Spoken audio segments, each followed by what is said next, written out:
so this is big. We got Ken Ham, the commander of the SCS-132 crew. Very good, man. And my buddy Mike Good, sitting right next to him. What do you guys have, like a nickname or something for this crew? Are you guys like the? Do you have anything? What's been going on around here? Nicknames. The first one I think we had was the Lollygaggers. The Lollygaggers. We were the Lollygaggers. Yeah. There's some other ones that we probably can't reveal to the public. We can edit this. It's okay. We can always edit it out. I'm not sure I can trust your editing skills. Catch me up. We're carrying up a Russian module, all right, which is very interesting. Yes. It's most interesting because it attaches to space station in a completely different way that we haven't done before in this business. Typically when we attach modules, as you know, we kind of come up with a CBM or what does CBM stand for again? Common berthing mechanism. Which is the big ring. Yep.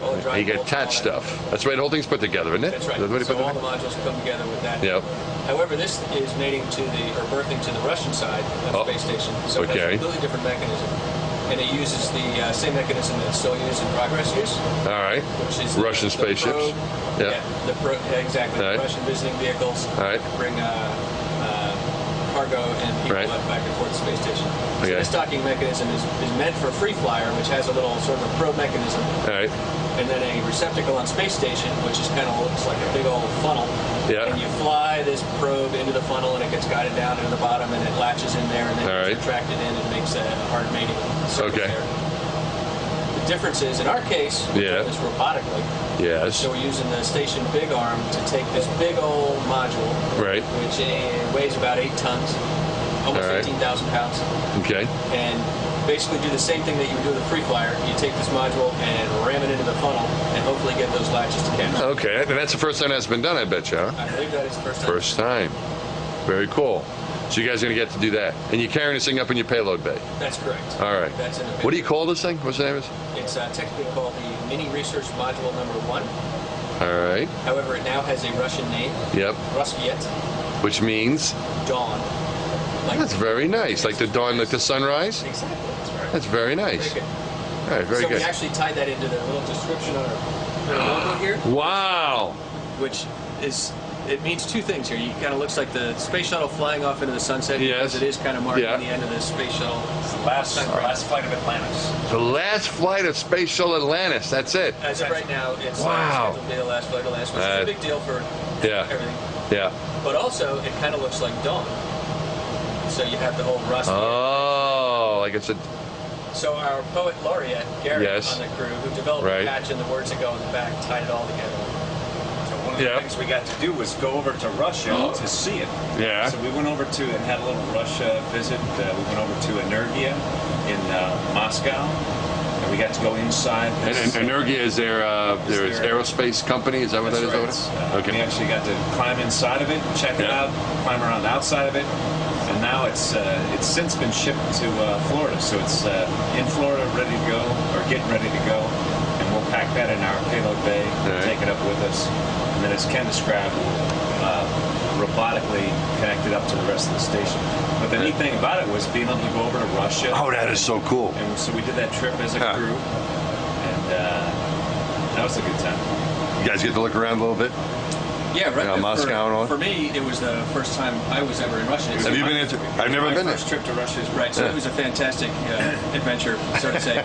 It was an extremely valuable experience to go actually see this hardware and understand how it worked.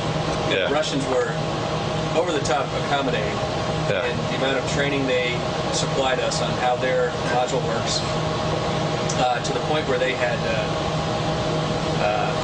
an EVA. A simulated EVA guy, but an actual person inside one of their Orlan suits, showing us, pressurized, showing us how to take the bolts off of systems we might have to do, which is it's pretty neat. So you have contingency spacewalks? Is that what you're describing?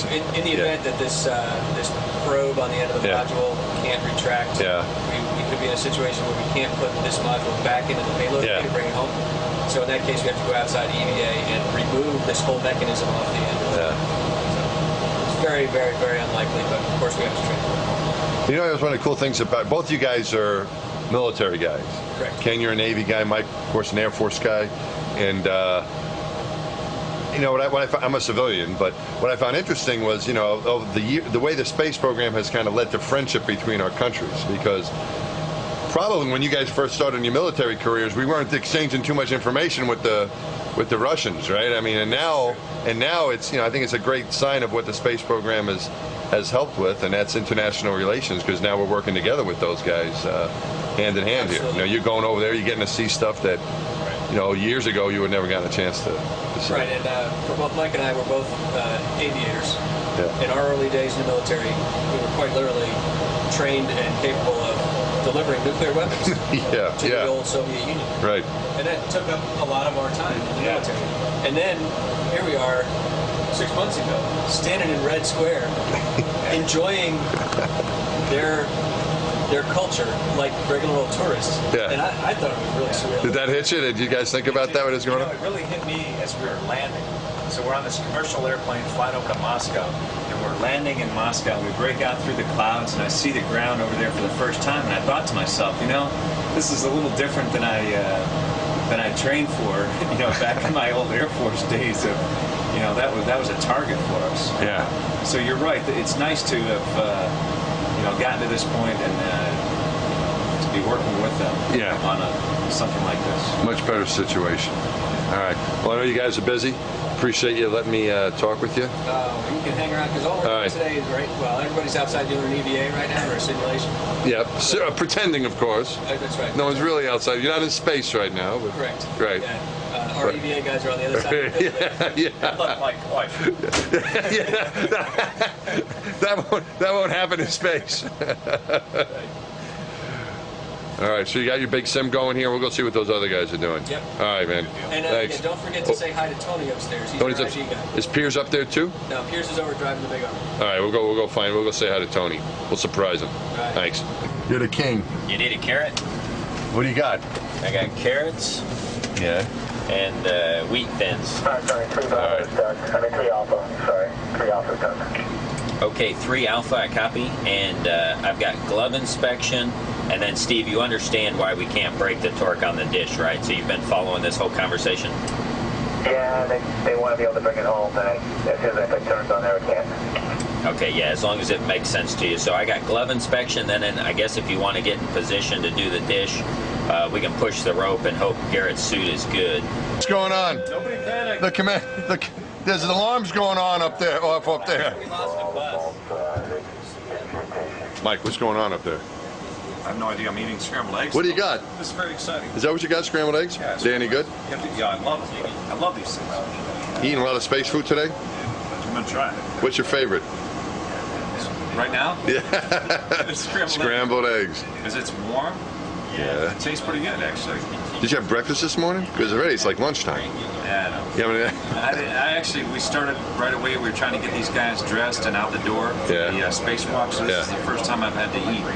So I had some coffee earlier, but now I'm having my breakfast. Oh, you're busy. I got to hurry up and eat my breakfast so I can have my lunch. I don't want to have lunch before breakfast. Yes. Do them in order, but it can all be at the same time.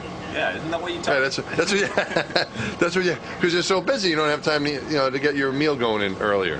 I mean, you were one of the great eaters in space. I ate a lot. Yes, I actually gained weight in space. I ate pretty well on the ground too, though.